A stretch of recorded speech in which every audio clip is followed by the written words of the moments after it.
Bonjour à toutes et à tous. Comment s'emparer du sujet omnicanal? À quelle transformation du siège ou des réseaux renvoie-t-il? Et mes points de vente, eh bien, comment est-ce que je les invite à s'intéresser à cette question? Voici quelques points que nous allons voir cet après-midi consacrés à la façon dont vous, franchiseurs, et vos réseaux s'approprient les évolutions liées au digital, à l'achat et à l'information des clients. Nous sommes ensemble jusqu'à 17h30. Mon nom est Bruno Leprat, je suis journaliste économique et je serai votre chef de cabine. Et je vous parlerai du programme un petit peu plus tard. Il est temps pour nous de vous accueillir de façon un peu plus intime. Et Guy Gras, président de la Fédération française de la franchise, organisateur donc unique de ces entretiens, fait ce travail sympathique d'ouvrir nos débats. Bonjour Guy Gras. Bonjour, bonjour à toutes et à tous. D'abord, un grand merci d'être là cet après-midi avec nous. On sait que dans cette période de reprise d'une activité normale en présentiel, c'est pas toujours évident de re-rentrer dans une logique de se déplacer. Et donc, merci d'être là. Merci également aux chercheurs qui vont nous présenter les résultats de leurs travaux. Merci pour leur application. Et puis surtout, je voudrais dire un grand merci à Banque Populaire, qui est notre sponsor depuis des années et qui nous accompagne sur cet événement. Sans la Banque Populaire, cet événement ne serait pas ce qu'il est, ni ce qu'il est devenu. Quelques mots peut-être, parce que c'est un sujet que vous avez peut-être, pour certains d'entre vous, en tête, et je voudrais en introduction l'évoquer, sur la recherche scientifique, la place de la recherche scientifique dans la fédération et l'avenir de cette recherche scientifique dans la Fédération française de la franchise. Cette restitution, c'est la 24e restitution. 24e restitution, vous voyez bien qu'on est sur un événement qui s'inscrit dans le temps, une pérennité, mais peut-être également, derrière cette pérennité, peut-être certaines habitudes.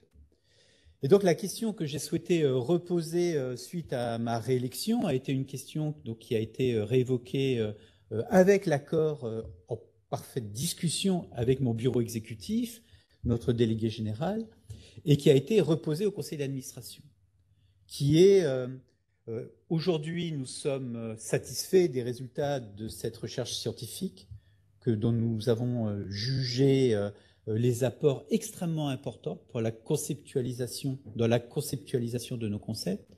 La question étant, et alors pour les 20 prochaines années? Que fait-on pour les 20 prochaines années? Et donc la question a été reposée. Elle a été reposée au conseil d'administration. Et donc la réponse du conseil d'administration est celle que nous souhaitions au niveau du bureau exécutif, qui est la réaffirmation de notre volonté au sein de la fédération de poursuivre et de continuer à développer cette recherche scientifique.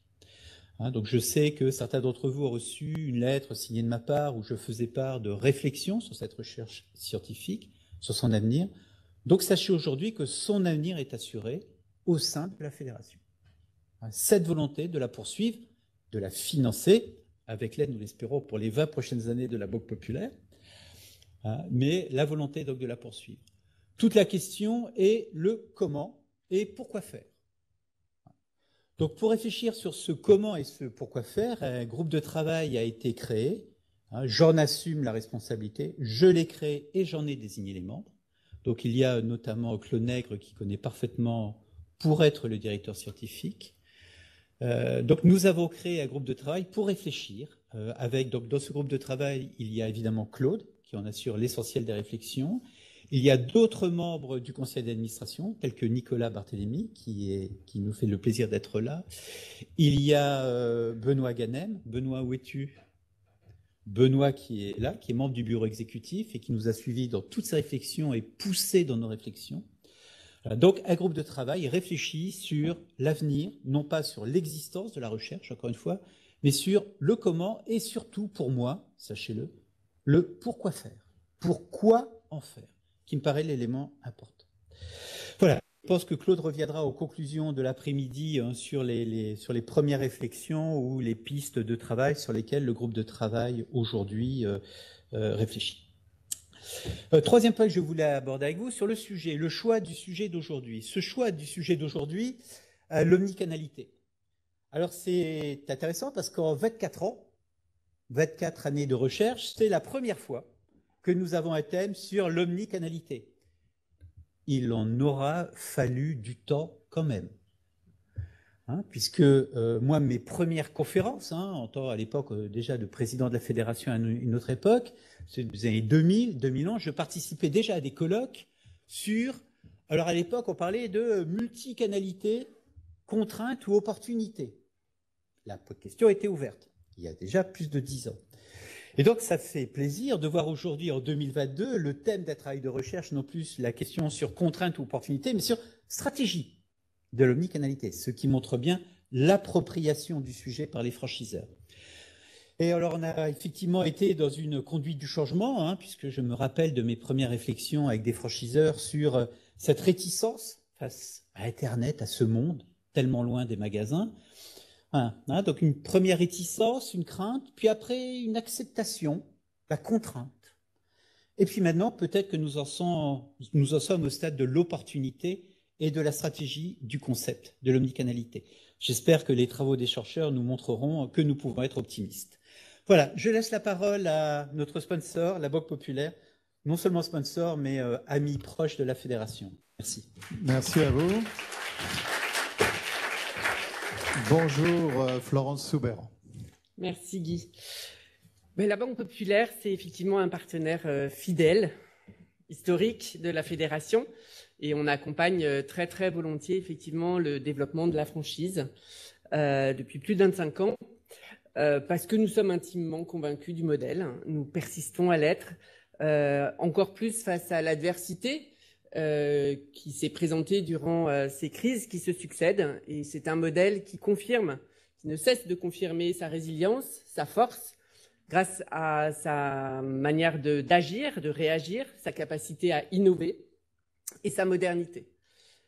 Banque Populaire accompagne notamment les entretiens de la franchise parce qu'elle adhère aux objectifs des travaux de recherche qui sont créés par la fédération pour faciliter une meilleure lecture de ce qu'est la franchise, une plus grande compréhension et puis aussi une visibilité, une opportunité d'afficher sa pertinence, son efficience également, en apportant des outils contributifs à la performance des réseaux, des éléments de structuration.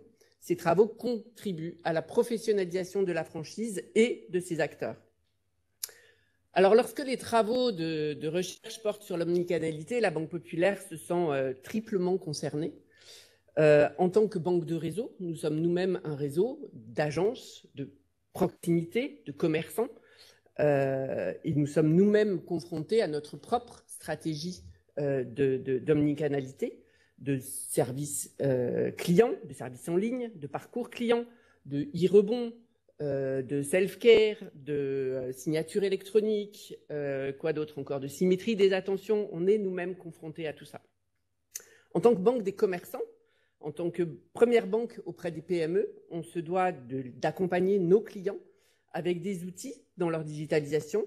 On construit nous-mêmes ou avec des partenaires des solutions innovantes, sécurisées et destinées notamment au business et au commerce pour accompagner leur performance.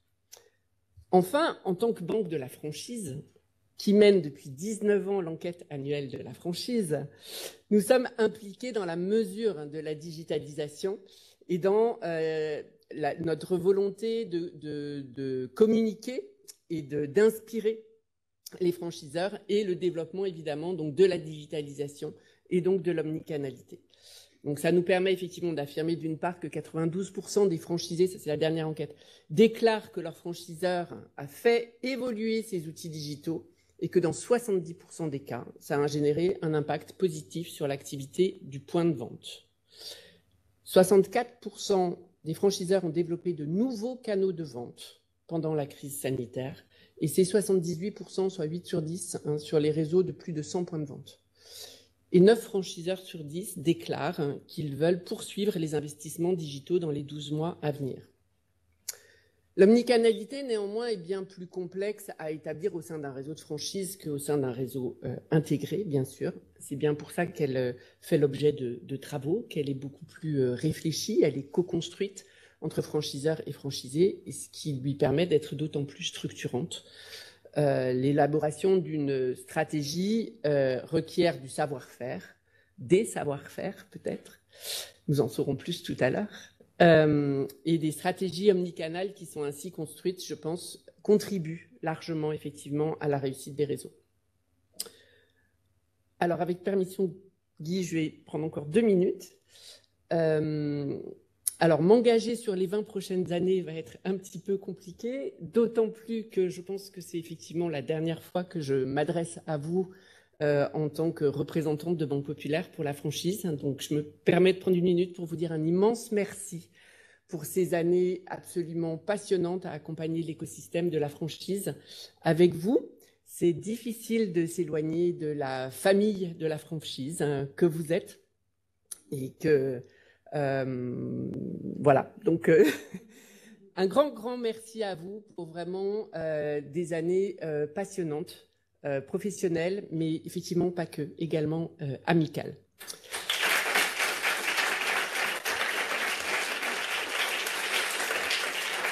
Et un petit dernier mot qui illustre que c'est difficile de partir, effectivement, pour un dernier petit mot sur l'enquête annuelle de la franchise. Donc le terrain de la 19e édition est en train de se terminer, il se terminera lundi.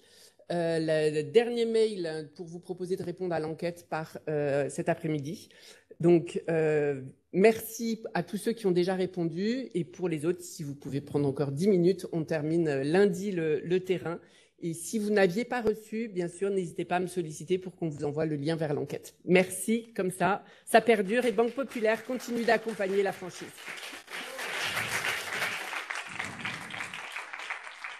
Il y avait des gens debout, Madame Soubeyran. Je ne sais pas si vous vous rendez compte de l'impact de votre déport de fonction. Voilà. Bon, je sais que vous resterez dans le sillage de la FFF. Je vais inviter Véronique Discourbio à me retrouver en laissant un petit fauteuil libre pour le prochain intervenant. Véronique, bienvenue. Vous êtes déléguée générale ou directrice, je ne sais pas précisément, de la FFF.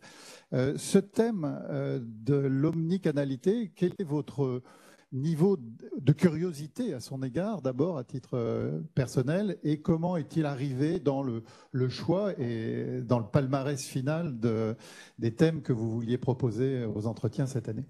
Alors tout d'abord, je vais quand même dire un grand merci à Florence qui nous accompagne. Et puis effectivement, comme Florence l'a dit, nous continuons à être accompagnés par la Banque Populaire que nous remercions. Voilà. Sur l'omnicanalité, c'est un thème effectivement qui est venu à brûle-pourpoint. Parce que avec cette crise, on s'est tous mis sur le digital, chacun à notre manière, certains pour continuer à vendre, d'autres pour continuer à communiquer, les autres pour continuer à informer. Donc le digital a pris une place extrêmement importante. Je crois que cette crise n'a fait qu'accélérer en fait une tendance qui était là. Une tendance qui était là, mais qui était un petit peu là et qui nous mettait dans une situation d'angoisse. Quand on évoquait les ventes du digital, c'était toujours par opposition avec les ventes physiques. C'était avec une crainte qu'elles ne viennent tuer nos ventes physiques, nos magasins, nos points de vente, etc.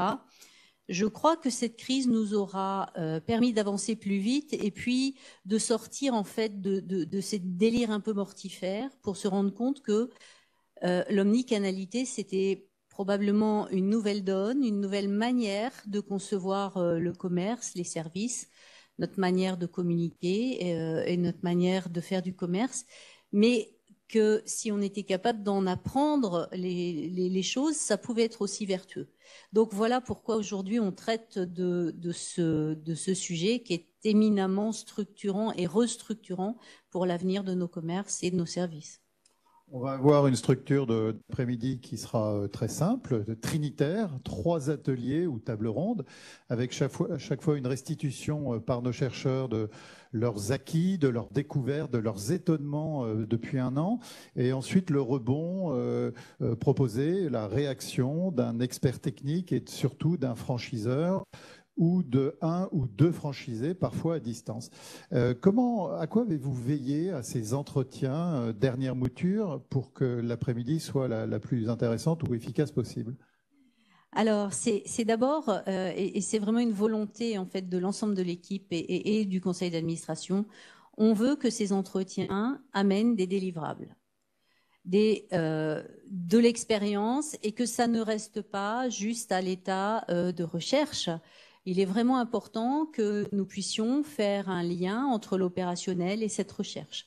Donc aujourd'hui, vous allez avoir des chercheurs, et je les remercie d'avance pour tout le travail qui a été fait. Vous allez aussi avoir des témoignages d'entreprises, d'employés d'entreprises, petites et grandes, qui vont pouvoir témoigner de l'apport opérationnel en fait de cette omnicanalité. Et puis vous allez avoir un grand témoin que j'annonce maintenant. Vous pouvez, mais je le ferai monter un tout petit peu après. Allez-y. D'accord. Donc, et je remercie Régine Van Heims qui va nous apporter un prisme complet en fait sur l'omnicanalité, puisque elle est à la fois universitaire, elle est formatrice, elle est consultante, elle est auteure. Donc ça va nous permettre d'avoir une complémentarité en fait sur la vision en fait de cette omnicanalité au sein de nos commerces et au sein de la franchise. On vous retrouvera en fin d'après-midi. Est-ce que ce thème de l'omnicanalité vit aussi au mois le mois au sein de la fédération, ou va-t-il vivre d'une façon commission, ouvrage, compte-rendu de cet après-midi? Alors ça vit au quotidien, puisque tout d'abord, nous avons été une des premières fédérations à faire des webinaires. Donc, on s'est mis sur l'omnicanalité, même au niveau de la fédération.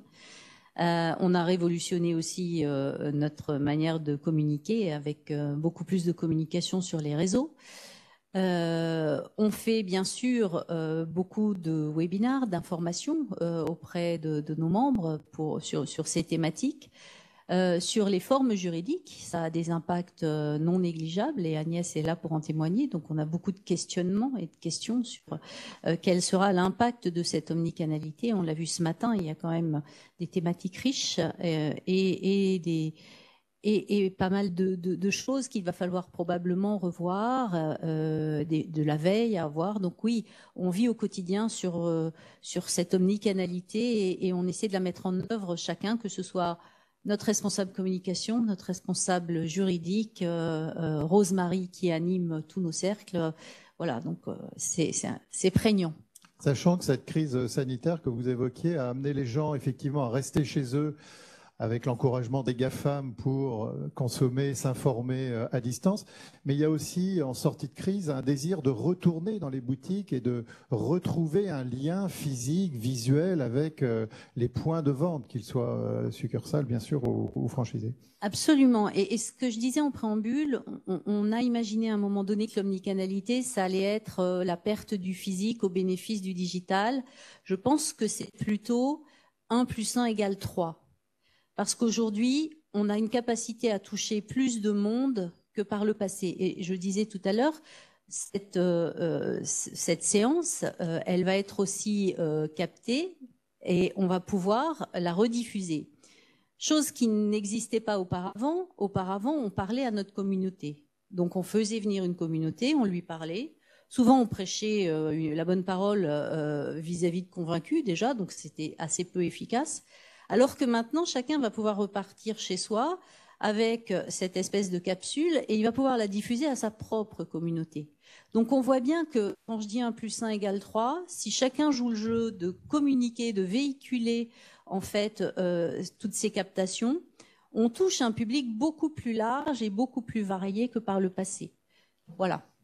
Merci. Alors j'accueille Régine Van Heims, on peut même l'applaudir parce qu'il y avait un petit peu de tension. Alors elle est...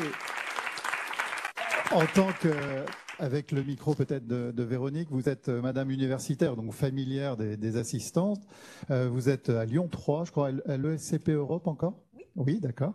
Parlez bien dans le micro. Cofondatrice de l'Observatoire du commerce connecté, qui est une espèce de lab ou de think tank sur toutes ces ces allers-retours du consommateur qu'il s'agit de bien suivre dans son opportunisme finalement pour aller chercher de l'info et éventuellement conclure un acte de vente, et auteur du Commerce en devenir, qui est un ouvrage que je ferai gagner tout à l'heure, voilà, qui est ici, notamment parce que je crois qu'il y avait des ouvrages précédents. Bah, tiens, on n'a qu'à le faire suivre, Damien, si vous me permettez.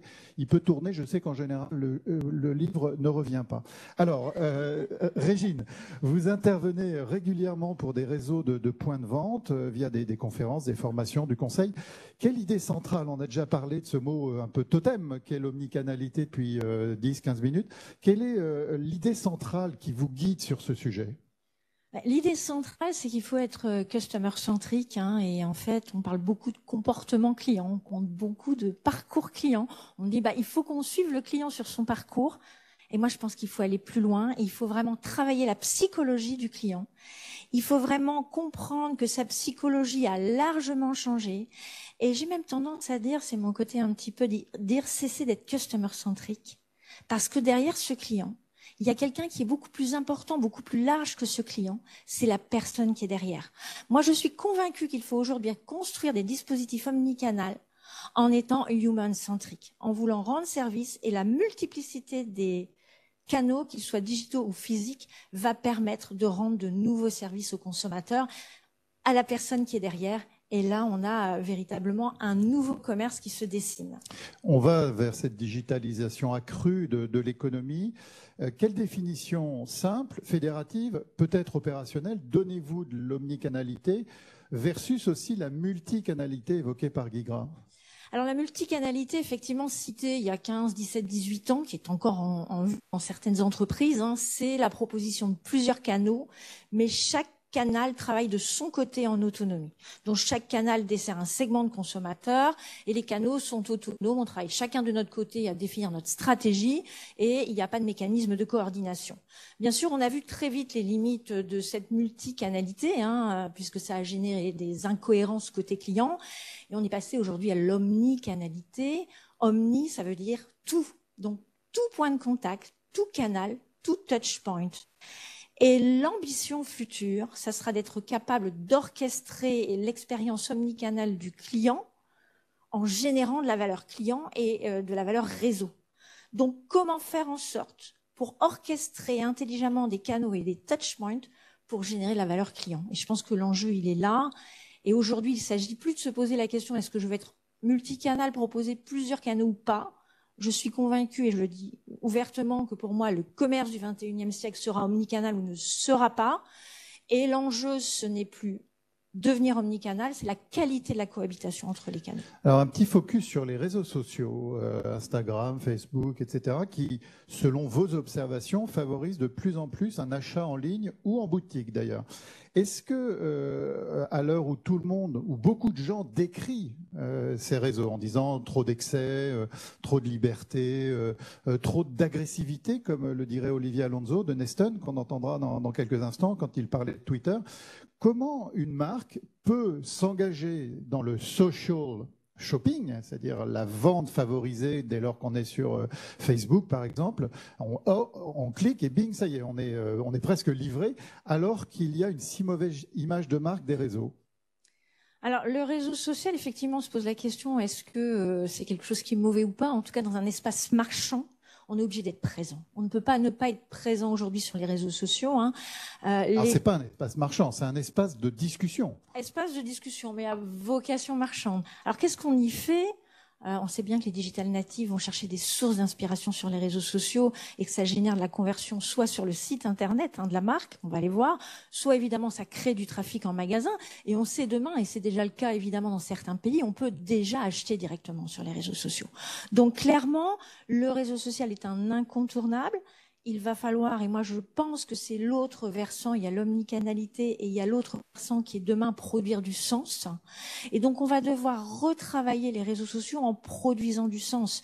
Donc l'omnicanalité, oui, mais attention, on est dans une zone de prolifération des touchpoints qui partent dans tous les sens, qui font encore perdre du sens. Et demain, il va falloir retrouver du sens, proposer des choses autrement, que ce soit aux consommateur, hein, on sait que le consommateur, il s'est habitué à avoir un univers marchand à portée de doigt, mais parfois je me dis que ça sera peut-être vulgaire et que peut-être on recherchera autre chose. Donc c'est pour les équipes et pour les consommateurs, il va falloir redonner du sens et trouver un autre sens qui pourront être livrés par l'omnicanalité. Véronique Descobrio, question, commentaire, tout va bien? On continue? Oui, tout va bien. Ça va. Peut-être, madame, avant que vous n'alliez vers ce pupitre et que vous délivriez sur 15 minutes, je crois, un point de questionnement que vous a donné la Fédération, à savoir quelle est la place aujourd'hui pour la relation physique, peut-être à distance ou en tout cas en proximité dans le cadre d'une stratégie multicanale. Quelle est votre franchise de prédilection? Avez-vous un béguin pour l'une d'entre elles? Alors, je suis vraiment désolée, mais Ça va faire des jaloux, faites attention. Oui, alors, c'est Yves Rocher. Donc, alors, voilà. Pourquoi Alors, j'ai eu la chance d'intervenir chez Yves Rocher, et donc, effectivement, je trouve que c'est une entreprise qui est extrêmement ouverte, extrêmement humaine, qui va de l'avant, c'est-à-dire qu'on avance, on teste des choses, on va faire des POC, on va regarder comment ça fonctionne, et donc, c'est une enseigne que j'aime beaucoup. Et avant de vous libérer, quelques petits points juste de lexique que j'ai été chercher dans vos interviews, vos ouvrages. Qu'est-ce qu'on appelle le commerce liquide? Allez, le commerce liquide, j'ai utilisé ce terme, moi. Oui. Je peux vous aider. C'est ça. Alors, je vais en parler du commerce liquide, donc je vous en dirai pas plus, effectivement. Qu'est-ce que c'est que le taux d'effort du consommateur? Alors, ce qu'on appelle le Customer Effort Score, comme son nom l'indique, c'est quand je vais faire des cours, je ne sais pas si vous avez déjà calculé l'effort que vous faites quand vous devez aller remplir le caddie le samedi après-midi. Le taux d'effort, mais il est énorme. Et j'aime bien dire que je n'ai encore jamais vu aucun étudiant me dire que son rêve, c'est de pousser le caddie le samedi après-midi. Ça ne m'est jamais arrivé. Donc ce taux d'effort, on sait très bien qu'on le fait baisser, on le fait baisser, on le fait baisser. C'est toujours plus facile quand on est sur de l'alimentaire, un produit répétitif, de charger un caddie virtuel que physique. C'est moins lourd de charger un caddie virtuel que physique. Après, on peut aller rechercher autre chose, on va le voir. Mais en tout cas, le taux d'effort, on a cherché à le faire baisser jusqu'à un certain seuil. Et voilà. Et à condition aussi que l'effort sur Internet, quand on passe commande, soit minimaliste pour ne pas avoir à se perdre dans des dédales digitaux. On est d'accord? Tout à fait. Il peut y avoir aussi cette application du taux d'effort à un achat en ligne. Oui, tout à fait. Le Customer Effort Score va s'appliquer en magasin et va s'appliquer sur Internet. Après, ce n'est pas l'unique élément clé du consommateur et je suis prête à faire un effort si vous m'offrez quelque chose de différent. Le co-surfing. Ah, le co-surfing, on a utilisé ça aussi. Alors ça, c'est avec Jonathan Rotten, qui est un de mes anciens doctorants. On s'est intéressé en fait à une nouvelle méthode de vente. On s'est dit jusqu'à présent, on parle du face-à-face. Et pourquoi ne passerions-nous pas au côte-à-côte? Alors le côte-à-côte, c'est de se dire, on a des écrans. Et je vous propose de naviguer avec moi sur un écran. Mais en fait, c'est beaucoup plus complexe que ça. Alors c'est plus complexe et c'est aussi parce qu'on a des consommateurs qui se pensent éveillés et donc arrivent avec tout un capital de connaissances sur les produits ou les services et à cet égard entrent dans une forme de challenge avec les vendeurs. Alors ça peut ou pas. C'est-à-dire que parfois, on va avoir des clients qui, quand on a navigué 3 heures sur un produit, on a l'impression d'en savoir plus que le vendeur. Et on a certains clients qui défient les vendeurs sur leur propre terrain de compétences. À l'inverse, le digital peut ouvrir de nouvelles voies de complicité et de connivence. Et comme je vous le disais tout à l'heure, si je vous fais passer à côté de moi pour qu'on navigue, on va créer une nouvelle forme de navigation. Mais attention, on ne navigue pas avec n'importe qui, n'importe quand et n'importe comment. Faut se connaître. Parce que quand vous êtes à côté de moi, vous rentrez dans ma zone d'intimité. Et effectivement, il y a tout un rituel. Donc avec Jonathan, on a travaillé là-dessus, sur ce rituel à réinventer, qui en revanche est une source incroyable de nouvelles valeurs ajoutées pour le consommateur et pour le vendeur. Alors j'ai toujours une petite... je me dis toujours, à votre avis, qui doit avoir la souris? S'il y a encore une souris, c'est une vraie problématique. Et là, les choses se discutent. On pourra entrer. Est-ce que c'est l'influenceur? Oui, pourquoi pas. On peut rajouter, comme dans les live shopping, une tierce personne qui serait l'influenceur, tout à fait. Il y a une question que tout le monde ici se pose. Qu'est-ce que c'est que le parcours spaghetti? Le parcours spaghetti, vous l'avez peut-être vécu. C'est ce client qui va sur un site internet, qui va envoyer un mail, qui va venir en magasin, qui va retourner sur le site internet. Le client, parfois, j'ai l'impression qu'il capte tellement d'informations qu'il se perd lui-même, hein, et il va y avoir une volonté de réduire le risque perçu jusqu'à l'angoisse, quoi. Et donc, on a des parcours spaghetti, qui font des allers-retours, ou alors vous adorez le produit et vous avez un tel plaisir à rechercher de l'information sur tous les canaux, les points de contact. Vous prenez tellement de plaisir que ça peut être le cas aussi. Vous ralentissez votre processus d'achat. Voilà, je compare ça à un roman que vous êtes en train de lire et vous le savourez tellement que vous le ralentissez. Donc, il y a plusieurs mécanismes psychologiques en réalité. Merci Régine Van Hems. Je vais vous soustraire ce micro, vous proposer d'aller vers le pupitre, remercier Véronique Discourbuot et je me permettrai, Madame Van Hems, bien à vous préférer plutôt que cela. D'accord. Vous pouvez même être en mode stand-up, hein, si vous préférez. Merci Madame Discourbuot. Peut-être alors la régie, si elle veut bien, si la régie nous entend, couper le micro de Madame Van Hems au profit de son micro main. Allons-y. Alors, dans l'omnicanalité, on vient de le voir à travers les présentations, ça fait 20 ans qu'on a les yeux rivés sur le digital. 20 ans qu'on est presque obsédé par le digital. Alors pourquoi ? Parce que c'est un univers qui est mystérieux, c'est un univers qui est inconnu, et ce digital exerce depuis 20 ans fascination et crainte, comme l'électricité exerçait fascination et crainte il y a 100 ans. On a les yeux rivés sur le digital parce que le digital nous oblige aussi à repenser des canaux de distribution. Est-ce qu'on va être présent via des canaux digitaux, via un site internet, via une application, via des réseaux sociaux ? Et donc, on a les yeux rivés sur le digital, sur les nouveaux canaux, et ces nouveaux canaux nous ont menés à une nouvelle stratégie que l'on appelle une stratégie omnicanale. Alors évidemment, aujourd'hui, on voit bien qu'on parle de digital, on parle de technologie, et la question qui s'est posée, c'est l'humain a-t-il encore sa place dans l'omnicanalité ? Alors l'omnicanal est une stratégie incontournable. Dans mon dernier ouvrage, je dis être omnicanal ou ne pas être. Être omnicanal est obligatoire, ça génère de la visibilité, de la notoriété. Si c'est bien géré, ça va générer de l'image et de la satisfaction client. Et demain, ça va générer de nouveaux services qui n'existent pas encore. Et moi, je suis intimement convaincue de la capacité à l'omnicanalité à produire de nouveaux services qui est en train de se passer dans le monde du luxe. Alors, pourquoi l'omnicanal est-il devenu incontournable ? Eh bien, pour différentes raisons. Alors, j'aime bien dire que les clients ont plus changé en 20 ans qu'en 20 siècles. Et ces clients, ils ont encore plus changé ces 3 dernières années. Ils ont encore plus changé ces 3 dernières années, ces 20 dernières années. Pour quelle raison ? Qu'est-ce qui s'est passé depuis 20 ans ? Eh bien, clairement, ce qui s'est passé depuis 20 ans, c'est qu'il y a une digitalisation de l'acte d'achat. Digitalisation, ça vient d'être dit, qui a été accélérée par la période Covid. Cette digitalisation, il y a 20 ans, on se rend compte que les clients ont été mis au travail. On a mis il y a 20 ans les clients au travail et les premières à mettre les clients au travail, c'était les banques. Qu'ont dit les banques en 2002, 2003, 2004, 2005 ? Ne venez plus pour faire vos virements bancaires à l'agence puisque vous pouvez les faire vous-même à la maison tranquillement.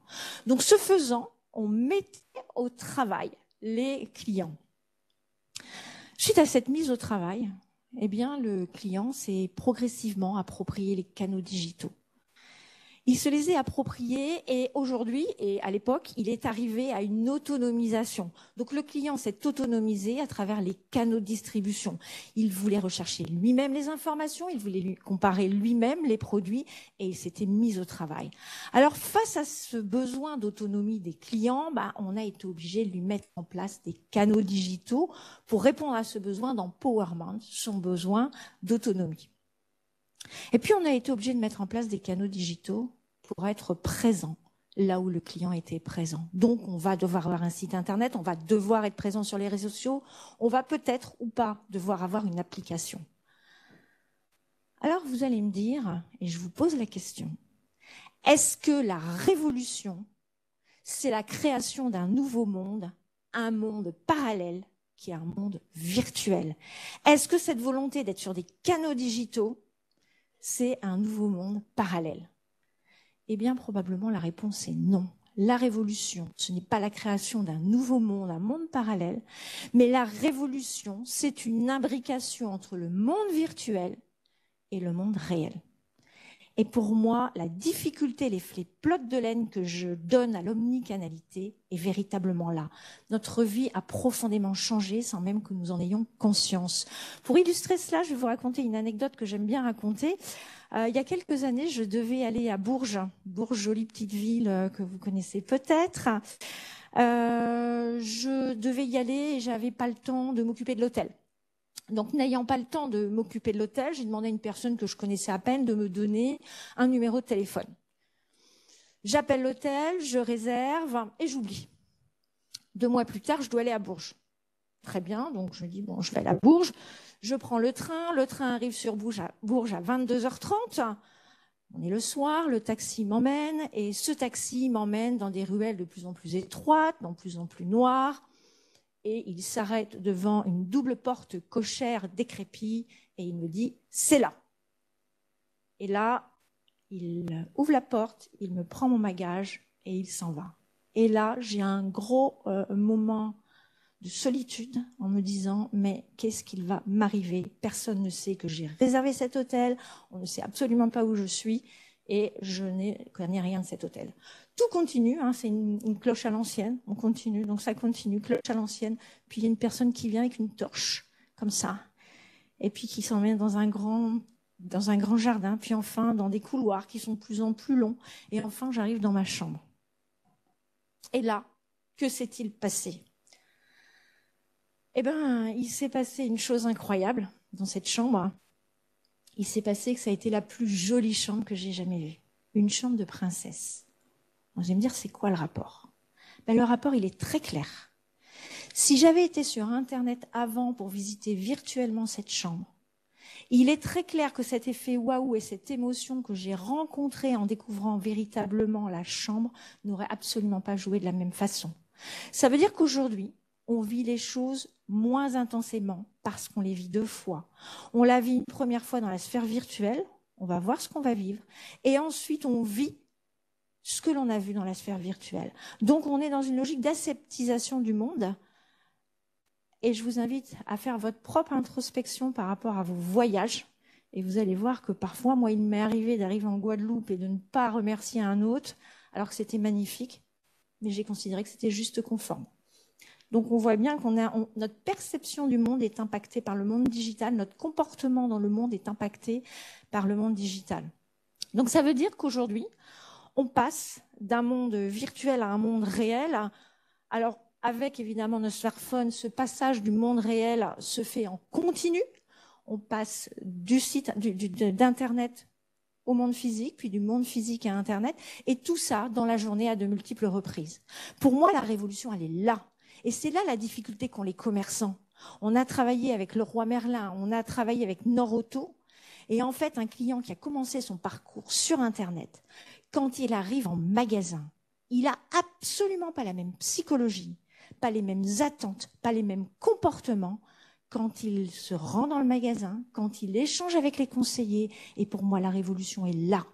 Et l'enjeu, quand je mets du digital, c'est de repenser mes autres canaux et touchpoints dans une nouvelle logique du consommateur connecté. Alors, que faire face à ce client qui passe du monde virtuel au monde physique? Qu'est-ce qu'on peut faire? Alors, on nous dit que le client, aujourd'hui, il a une expérience omnicanale. Il commence son parcours sur Internet, il le finit dans le magasin ou dans la boutique.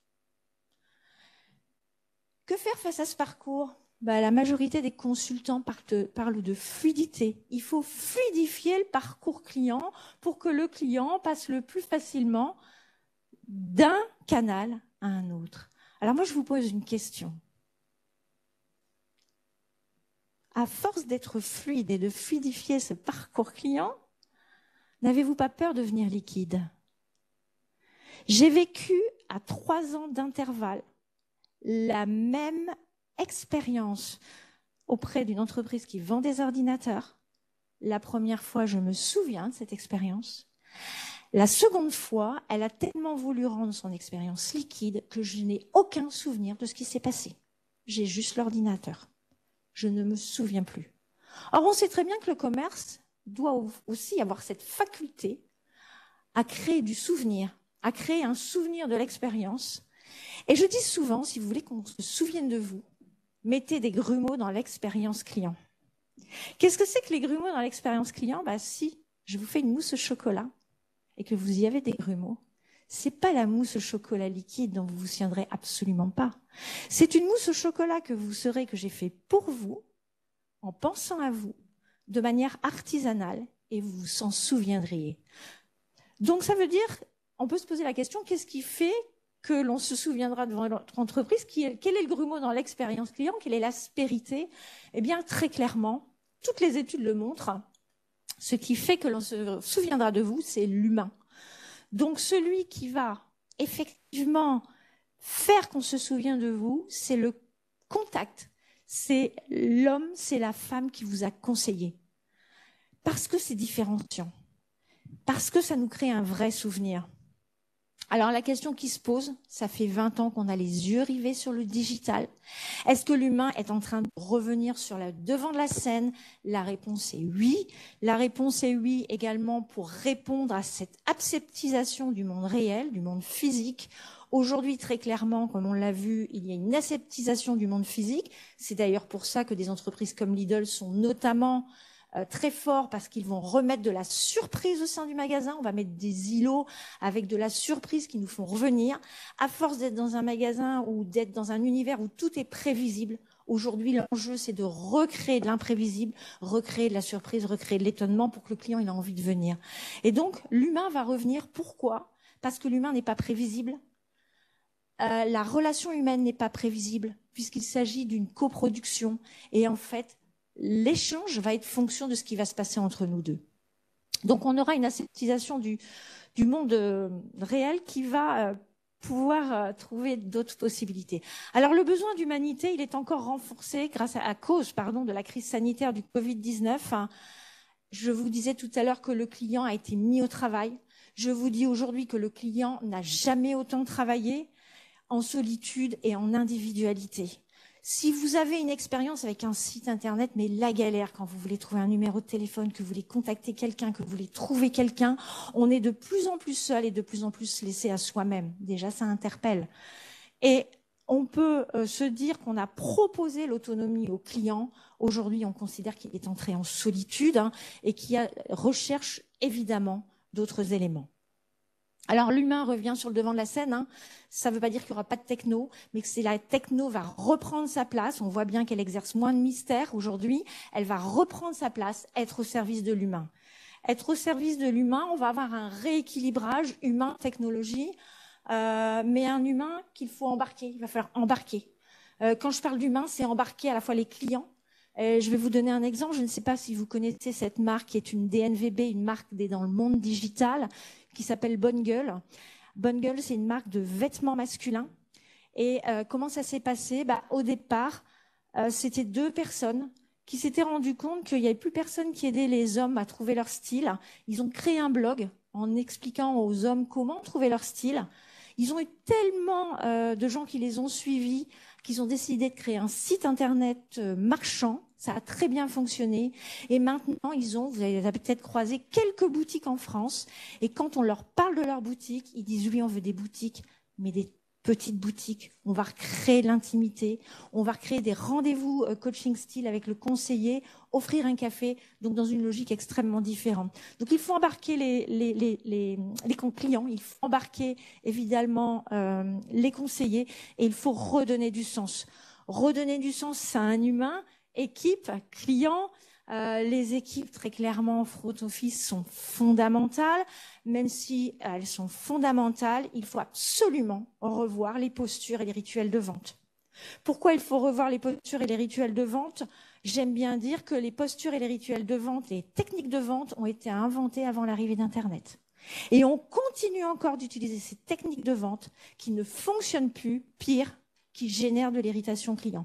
Donc, il y a aussi tout un travail sur arrêtons, et je le dis au niveau de l'université, des écoles de commerce, arrêtons de former les vendeurs à des techniques de vente qui ont été inventées avant l'arrivée d'Internet. Ça veut dire que les équipes de vente, on en a parlé aussi tout à l'heure, on pourra inventer de nouvelles postures. La vente en côte à côte, c'est un rituel de vente et je m'amuse à faire des photos chez Leroy Merlin, boulanger, où je prends en photo des gens qui sont en côte à côte pour voir un peu ce qui se passe. Ce qu'on appelle le figital. L'expérience figitale est aussi quelque chose d'extrêmement intéressant. Donc, un humain, ça c'est une évidence, c'est l'humain qui fera la différence, c'est une évidence. Ce qui suppose un système omnicanal reposant aujourd'hui, il va falloir avoir une vision stratégique pour donner du sens aux clients et aux équipes. Il faut que ça soit en adéquation avec l'univers de marque. Et moi, je suis complètement convaincue qu'on va pouvoir faire d'autres choses avec notre marque grâce à l'omnicanal.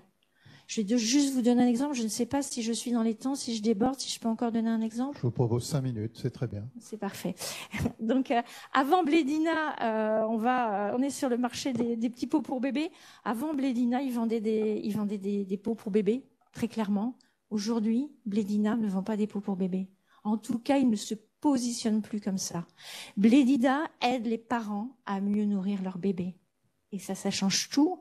Et ça, c'est rendu possible par le digital.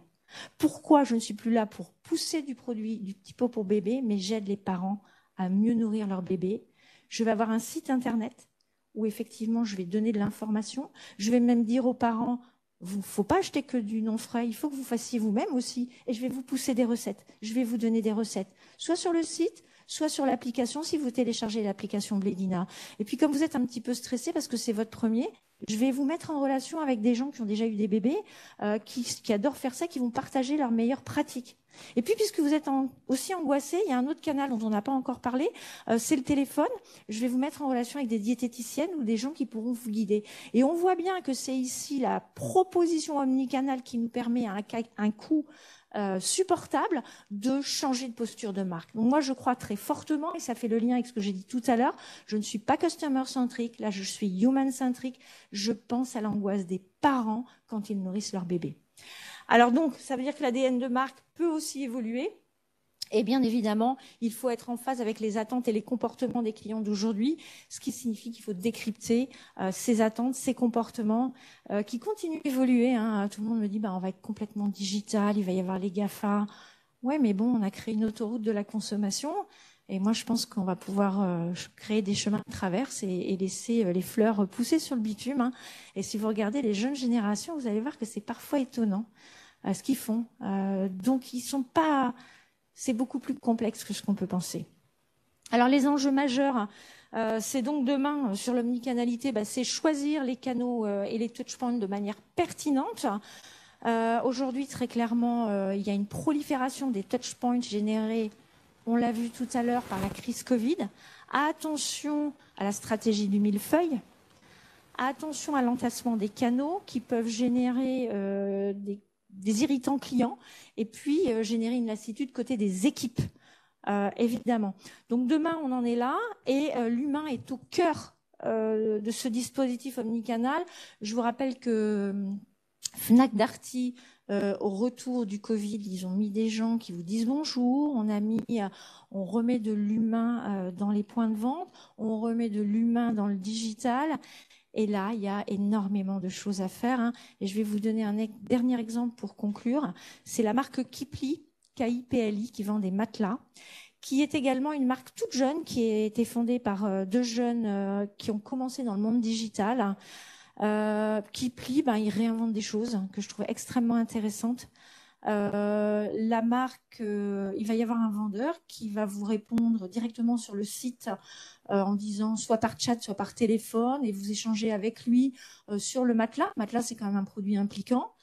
Tout se passe normalement, donc vous chattez, et vous allez en magasin le samedi, et là, quel bonheur, vous retrouvez le vendeur avec qui vous avez chatté pendant la semaine. Autant vous dire que le taux de satisfaction client, il est incroyablement élevé. Le client est très, très content de revoir le vendeur avec qui il a commencé une conversation, un dialogue.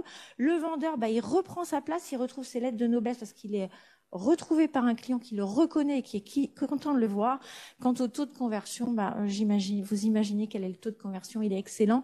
Donc moi, je pense qu'il faut de l'humain, mais de l'humain qui va sortir de la boîte, peut-être du magasin, en tout cas qui deviendra très clairement aussi omnicanal. Voilà. Je vous remercie de votre attention. Merci beaucoup. Alors, venez à mes côtés, Madame Bonhems, vous serez un peu le fil rouge de cet après-midi, possibilité de rebondir à tout moment. Je voudrais que, Rosemary, si vous voulez bien, on offre le micro à la salle, quelques instants, on peut prendre 1 ou 2 ou 3 remarques. Pourquoi pas Olivier Alonso, Céline Obadia, si vous le souhaitez, ou quiconque autre. Ce sont nos 2 franchiseurs. Il y en a une qui est en ligne également, qui est Madame Chalard. On pourra bientôt la connecter, mais elle suit nos échanges. Alors voilà, un petit moment d'étonnement, un petit moment de questions aux propos sympathiques et enthousiastes de Régine Van Hems, sans obligation. Là-bas dans le fond. Monsieur au fond, voilà, bien vu. Je me croirais dans une salle de vente aux enchères. J'étais à Drouot ce matin en plus, je suis complètement dans l'esprit. Est-ce que quelqu'un d'autre souhaitera prendre la parole ? Monsieur Graff, bien sûr. Monsieur, bonjour. Bonjour, Vianney Delahaye, Auchan. Je me demandais comment doit se positionner une entreprise telle que Leroy Merlin ou Castorama quand on a des clients qui viennent en magasin, essayer le produit, mais le commandent sur un site type Mano Mano. Ça, c'est affreux pour un point de vente d'être finalement une sorte de magasin d'expo. De showroom. C'est ça, ils se positionnent, ils s'alignent sur le prix, ils disent pas possible pour nous, ce qui est souvent le cas, compte tenu de la différence e-commerce et... Question difficile. Moi, je crois vraiment à un méta-canal, c'est-à-dire qu'on a tellement de canaux et de touchpoints qu'on est en train de perdre de lisibilité. Et en fait, ça part de partout, quoi. Et moi, je pense vraiment que demain, la stratégie, alors évidemment, il faudra avoir réussi à le créer, c'est l'espace client pour ce type de proposition. L'espace client qui va devenir un espace partagé, peut-être avec le vendeur, où on pourra faire des choses que l'on ne fait pas aujourd'hui.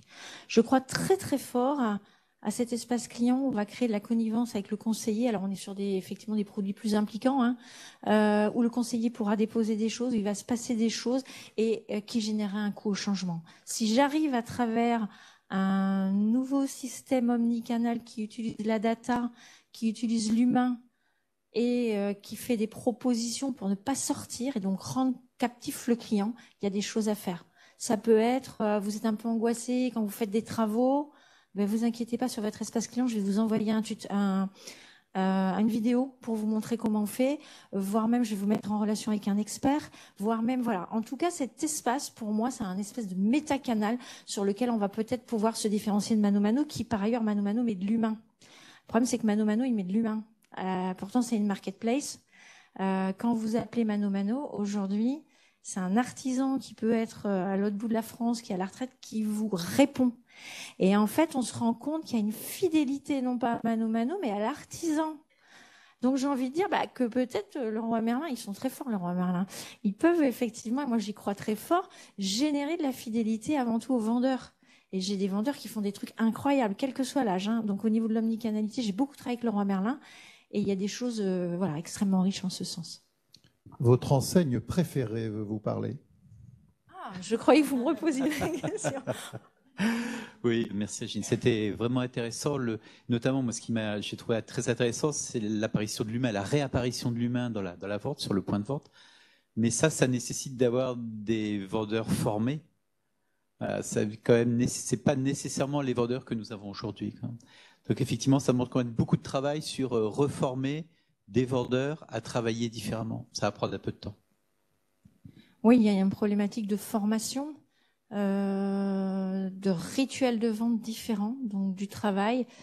Après, c'est vrai qu'on travaille aussi sur des micro-formations, voire la formation dans le téléphone portable. On a aujourd'hui des solutions qui font que sur ces vendeurs, ces conseillers dont on sait que le turnover peut être élevé, on ne va pas investir forcément énormément, mais on a la possibilité effectivement de faire des quiz, de travailler autrement. Et puis je pense qu'il faut redonner du sens à ce conseiller. Alors je sais que chez vous, vous le faites, c'est-à-dire le conseiller est mis en avant, il est mis en valeur, mais il faut lui donner aussi les palettes de la manière dont, pourquoi les clients ils sont si énervés. On m'a demandé d'intervenir il n'y a pas très longtemps, il me dit ouais, les clients sont de plus en plus méchants, sont de plus en plus énervés. Donc, vous voyez dans quel monde on vit? Quand on veut faire un achat, attendez, il faut que je cite personne, là, ça va être compliqué. Je cite un achat, je suis sur Internet, j'arrive en boutique, on me dit, ah bah non, pour ça, il faut appeler le stand de la relation client. Ah bah non, bah, il faudrait que vous ayez sur le site parce que... Et en fait, on se rend compte aujourd'hui, je vais citer personne, j'ai du mal à trouver un humain qui va m'aider. Il y a une recherche de la Harvard Business Review qui a montré que quand les gens appellent le centre de la relation client, c'est qu'ils ont tout fait pour trouver eux-mêmes la solution, qu'ils n'ont pas réussi. Et s'ils appellent vraiment, ils ont besoin d'aide. Et là, ils décrochent. Déjà, ils ont un mal fou à tomber sur une vraie personne. Et quand ils tombent sur une vraie personne, la personne agit comme un robot. Elle a un script. Et ça, c'est juste insupportable. On a économisé grâce au FAQ parce que le client, il fait en charge lui-même, il cherche sa réponse lui-même. Donc, on a économisé de l'argent. Maintenant, je pense qu'il faut libérer le front office.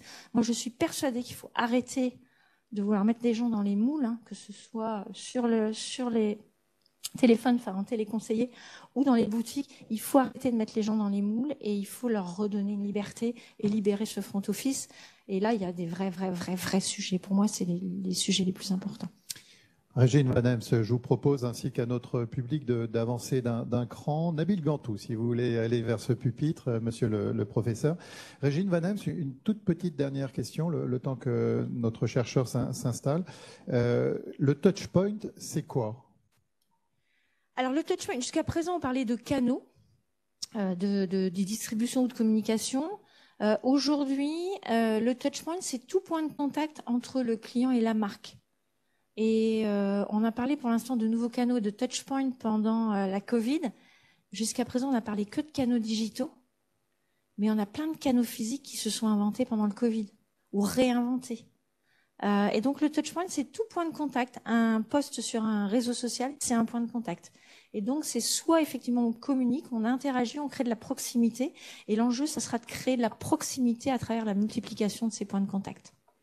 On vous retrouve de façon cosmétique tout cet après-midi, Madame Van Hems, et on accueille Nabil Gantou, qui est le chef de file de l'équipe de chercheurs qui va se succéder en cette estrade tout cet après-midi sous la houlette de Claude Nègre. Nabil Gantou, vous êtes docteur en sciences de gestion, diplômé ou titré en 2010, professeur aujourd'hui en marketing à l'école de management de Normandie, j'ai envie de dire notamment. Vous avez déjà collaboré à la FFF sur des entretiens, c'était en 2013. Et votre autre sujet d'intérêt, au-delà du marketing, de la gestion de marque et de ces problématiques d'omnicanalité, c'est le rôle de la marque, avec ce que ça suppose d'ambition limitée également, parce que la marque ne peut pas tout. Et je pense que les consommateurs accepteront aussi cette réserve. Nabil Gantou, on va accueillir vos collègues et leur restitution que vous porterez en bouche, et puis ensuite, ils viendront en cette enceinte, en cette estrade, pour répondre aux questions de la salle et aux réactions des franchiseurs et experts scientifiques de la FFF. Vous souhaitiez inaugurer leurs interventions, leur restitution d'un petit point de technique. Juste, comment on compose une équipe? Comment ça s'est passé à l'été 2021? À quoi vous avez veillé quand vous avez rassemblé Odile, Damien, Jean-Paul et autres? Alors justement, quand on compose une équipe, il y a, je dirais, deux choses. Une équipe, c'est d'abord une équipe de recherche, c'est une aventure scientifique. Donc, j'ai bien veillé à ce qu'il y ait une complémentarité. À la fois, je vais présenter mes collègues tout à l'heure, vous verrez qu'ils ont des champs de recherche très différents mais complémentaires et des compétences complémentaires. Mais c'est également, pour revenir à ce que disait Régine, c'est une aventure humaine avant tout.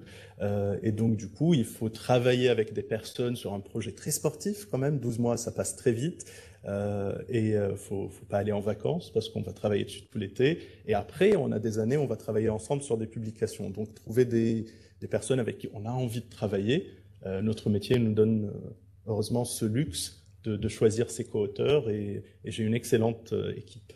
Sur ce qui a été dit jusqu'ici, venant de la salle ou venant de Véronique Discourbuot, Régine Van Hems, etc., est-ce que vous avez envie déjà de réagir ou d'avoir un petit propos de liaison? Alors, je ne réagirai pas pour une raison toute simple, c'est que vous allez retrouver beaucoup de ces choses-là dans ce qu'on va développer. Les touchpoints, l'humain, etc., c'est effectivement, vous verrez que c'est très présent dans la recherche que nous avons menée. On vous entend et on continuera la prospection, l'exploration de ces concepts d'omnicanalité ensuite avec vos collègues. Parfait. Bonjour à tous. Tout d'abord, on est très ravis, moi et l'équipe, d'être là aujourd'hui pour vous présenter le résultat de 12 mois de travail, quand même, de recherche, 12 mois qui étaient très intenses, parfois très stressants, mais surtout très passionnants, sur donc, les stratégies omnicanales, marques et gestion des savoir-faire en franchise. Alors, avant de parler de cette recherche, rapidement, je vous présente donc l'équipe. Moi-même, Nabil Gantous, EM Normandie. J'ai eu le plaisir de travailler avec mon collègue Damien Chanet, professeur de marketing à l'EM Normandie. Damien, levons-nous. Voilà, quand vous viendrez sur l'estrade, mais et vos suiveurs également. Qui d'autre? Du coup, je vais aller dans l'ordre comment ils sont assis. Sophie Jean-Père, maître de conférence à l'Université d'Aix-Marseille. Fabienne Chameroy, également maître de conférence à l'Université d'Aix-Marseille. Bienvenue Fabienne. Et Marilyn Schultz, maître de conférence à l'Université de Bourgogne. Madame Schultz. Alors, qu'est-ce qu'on va faire rapidement, juste pour vous donner la structure? Je vais commencer par une petite présentation de 15 minutes, juste pour vous présenter les travaux que nous avons menés, pour que vous compreniez un peu d'où ces résultats sortent, en gros, et les principales conclusions. Et puis, on va avoir 3 tables rondes. À chaque fois, ça va être précédé par un propos de 20 minutes, où on va faire un focus sur une partie des travaux.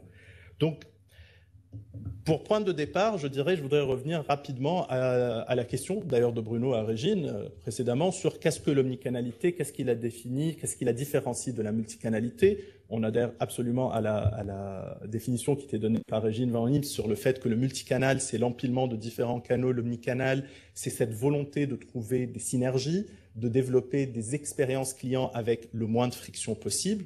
Et en fait, pourquoi ça, c'était un point de départ dans notre réflexion, quand on a travaillé d'abord avec la FFF et son comité scientifique à définir notre recherche.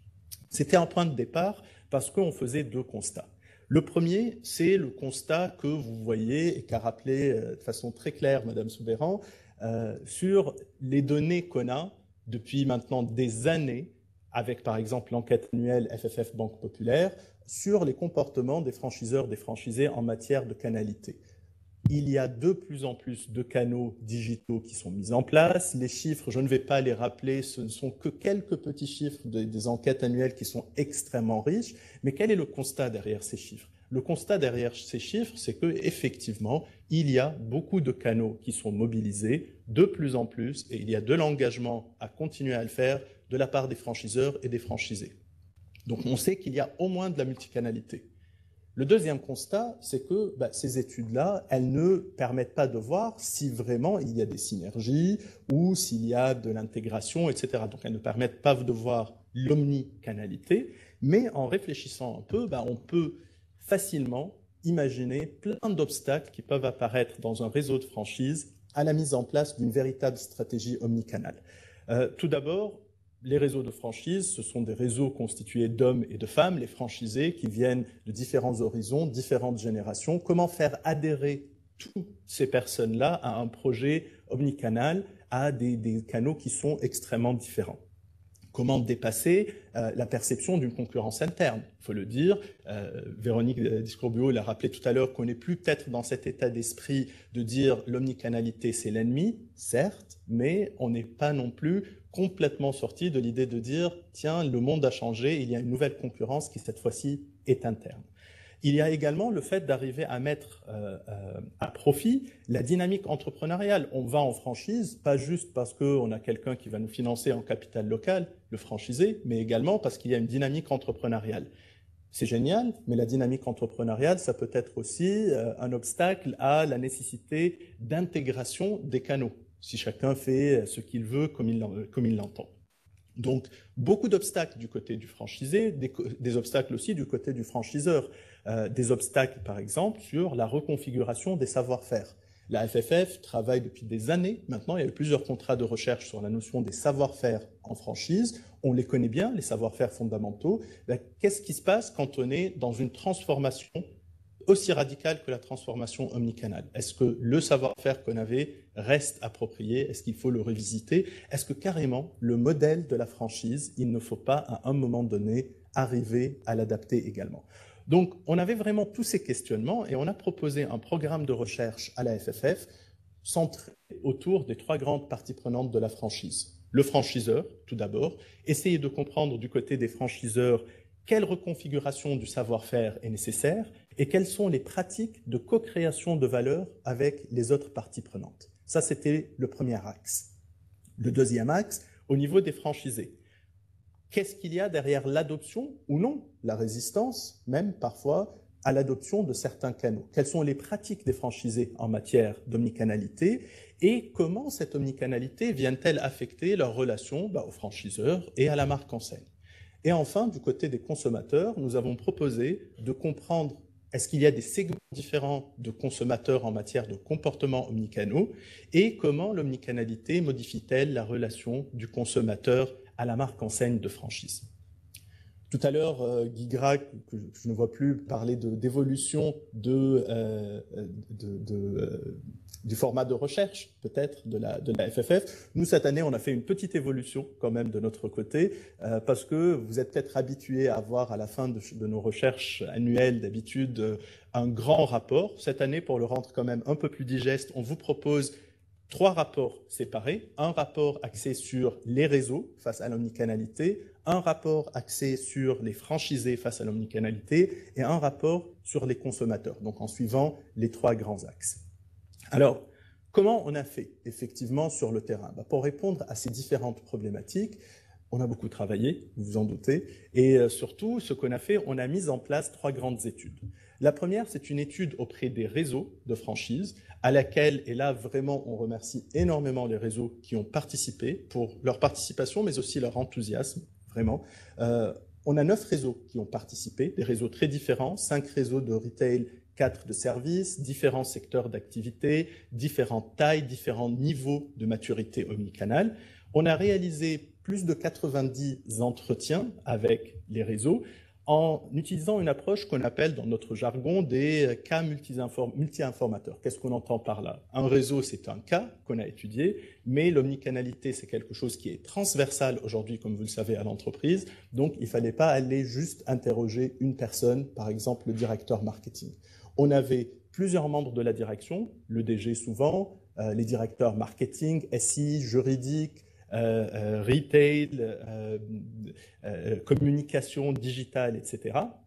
On avait également des membres des directions fonctionnelles sur des questions techniques, des animateurs réseau et des franchisés qui ont participé à ces entretiens-là. Donc ça, c'était notre première étude.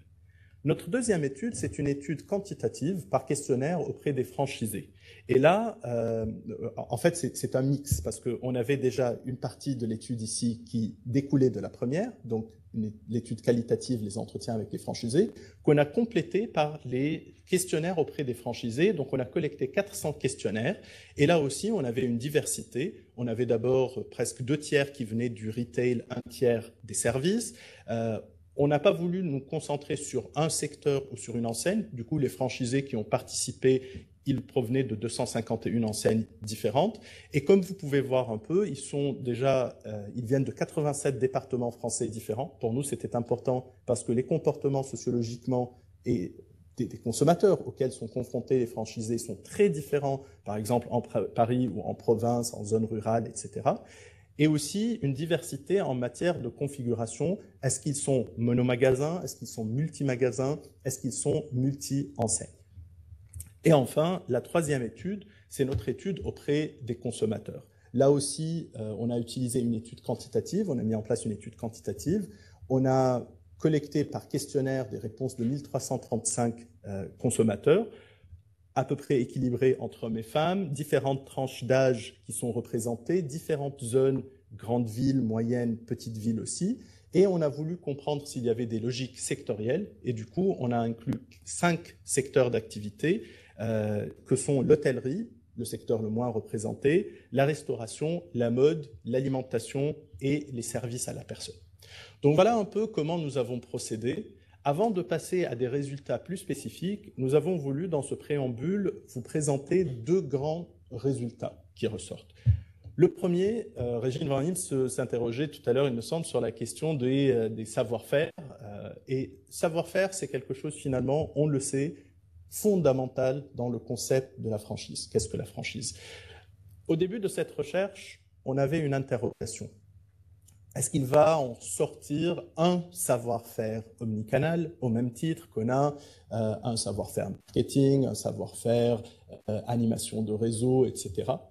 Ou est-ce qu'à l'inverse, et c'était un peu la position sur laquelle nous avions parié, de dire non, l'omnicanalité, c'est vraiment quelque chose de transversal, ça touche à toute l'entreprise, et donc en réalité, c'est une sorte de méta-savoir-faire. C'est quelque chose de transversal qui va demander de reconfigurer des savoir-faire existants, mais parfois aussi développer de nouveaux savoir-faire.